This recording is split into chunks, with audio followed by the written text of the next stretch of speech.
News every 15 minutes, weather every 10, and sports twice an hour. Newstalk, KGVO, AM 1290 and now 101.5 FM. You're listening to Montana Morning with Peter Christian. Danger, danger. Fire danger now extreme. Good morning, everyone. It's Montana Morning. It's Tuesday, June 30th, 2015. Right now we do have a hazy sky. We've got 65 degrees in Missoula. I just found out yesterday, or just a few moments ago actually, from the folks at the National Weather Service that June is no longer a rain-free month. They actually had a little bit of rain between the airport and downtown yesterday just before noon, so that officially ended the dry streak. Of course, it was just a few sprinkles, but that was enough, I guess. All right, the newscast this morning sponsored by Kootenai Creek Village, the maintenance-free active adult community in Stevensville, where you'll have the best of western Montana living.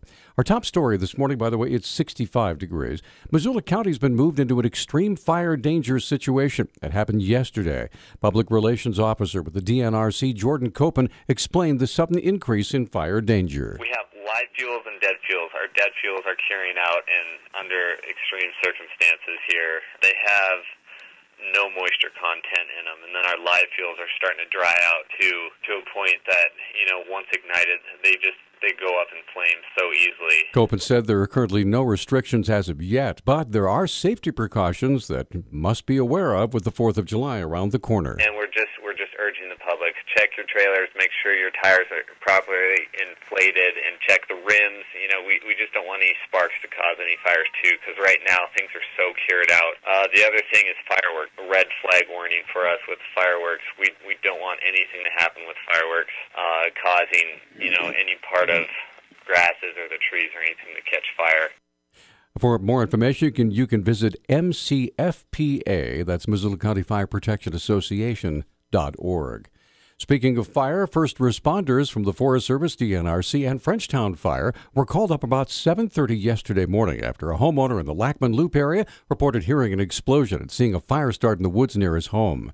Frenchtown firefighter and public information officer Mel Holtz explains what they saw when they arrived on the scene. Upon our arrival, one of the power poles was down through Missoula Electric Co-op, which ended up causing a small fire.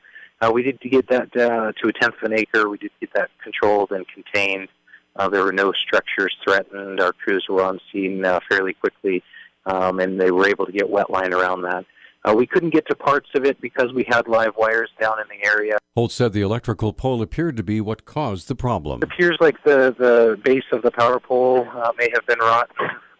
The homeowner had called to have them look at it. They had come out. We're planning on replacing that pole. It appears that it tipped over before they could replace it. Holtz said rural firefighters are very worried about what might happen when lightning storms begin to roll in. Folks traveling up to Glacier Park experienced delays in the North Fork Road this past weekend due to the Glacier Rim fire.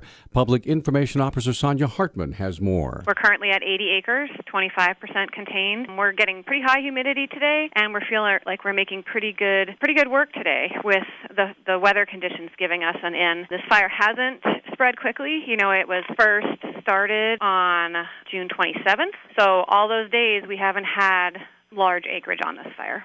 As of yesterday, there were 90 firefighters along with 2 helicopters. No roads are closed at the time. However, Hartman said there are safety precautions. Things to keep in mind if you are headed up that way to float or drive is that we're asking sort of from the northern flats area down to the glacier rim, those 2 river access sites, that you please do not stop on the roadway, or if you're floating as well, because we're doing water dips to help fight the fire out of the river. And we can't do that when we have boats in that section. 2 houses were evacuated, but no injuries reported. Officers still investigating the cause, but it's believed to be human-caused. A Washington State man faces drug charges after he reportedly claimed 2 bags containing 12 pounds of marijuana from the Amtrak station in Whitefish. The Daily Interlake reports 21-year-old Marquise Constantino of Tacoma, Washington, pleaded not guilty last week to felony drug possession with intent to distribute.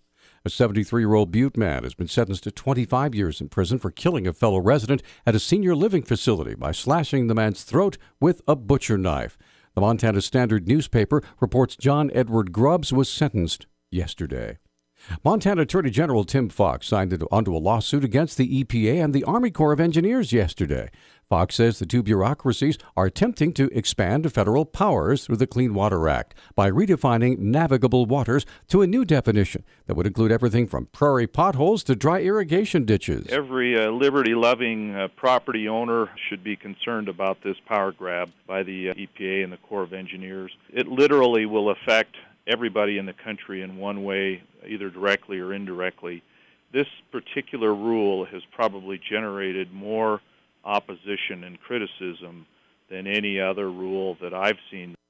Fox says the new Waters of the U.S. rule infringes on the Montana state constitution, damages federalism, and even goes against the Clean Water Act itself. Under the Clean Water Act, which is how these rules, or under which these rules were promulgated, the statutes, those statutes specifically state that the EPA is to defer to the states on these issues and to not only respect their sovereignty, but their right to administer their laws over water. Fox is hopeful the Supreme Court's Michigan v. EPA ruling that came out yesterday will support Montana's Waters of the U.S. lawsuit. He believes the EPA has failed to consider the costs associated with expanding the definition of navigable waters, just as it failed to consider the cost of its coal regulations. Missoula authorities got a report of a mountain lion in the South Easy Street neighborhood early Monday morning, as we reported. Information and Education Manager for Montana Fish, Wildlife, and Parks, Vivica Krauser, has more. Wildlife are looking for places to cool off and for water, just like we are. And so our sightings of things like mountain lions and bears coming through town and looking to those cool river bottom areas usually increase this time of year.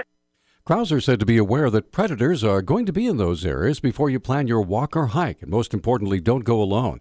She also provides advice on what to do when encountering a predator. If you spot a bear or a lion, the best thing to do is just to stop and give it space, and in most cases that's all you need to do, and the animal will just leave and go on its way. If you ever were to have a bear or a lion approach, just continue talking in a loud voice, and again, that usually deters any sort of encounter. Krauser urges Western Montana residents to log on to MissoulaBears.org to file a bear or mountain lion sighting.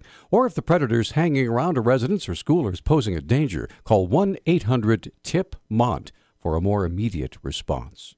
News Talk time now, 6:12. Newstalk, KGVO. Missoula's official weather station. Mostly sunny skies today with our high temperatures in the low 90s. Winds will be breezy at times with wind gusts as high as 20 miles per hour. Mostly clear tonight with our lows in the upper 50s. I'm meteorologist Brooke Foster for Missoula's KECI 13.